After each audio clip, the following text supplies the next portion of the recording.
Si les drones ne sont plus à présenter pour leur capacité à faire des images, ils sont de plus en plus sollicités pour répondre à des applications techniques. Ici, Sébastien Grasse est tout récemment lancé dans le démoussage de toitures par drone.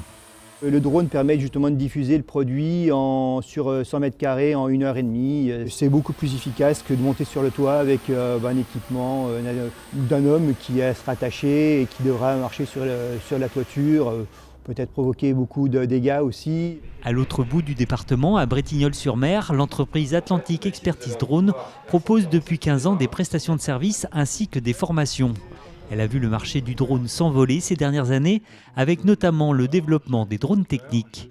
La pulvérisation, il y a un engouement, parce que c'est la première fois qu'un drone est capable de réaliser quelque chose. On ne s'arrête pas uniquement à la prise d'image et à la gestion de l'image.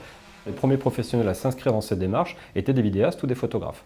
Et puis petit à petit, on a vu arriver l'apparition de drones pour la thermographie, du drone pour les inspections techniques, du drone maintenant pour la cartographie, la topographie numérique, et on en est actuellement sur du drone d'usage en pulvérisation pour le nettoyage façade des bâtiments. Ici, on a un autre type de drone, c'est un drone spécifique thermographique qui permet de faire des images dans le rayonnement infrarouge, donc dans le domaine de l'invisible, pour la déperdition énergétique ou pour le contrôle de panneaux photovoltaïques.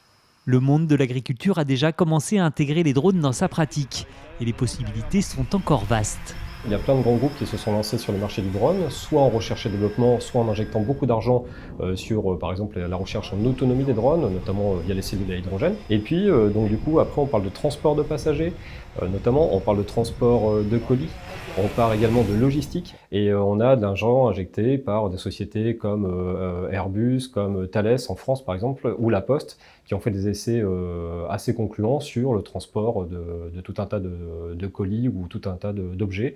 Un marché florissant que cette entreprise vendéenne a su voir venir.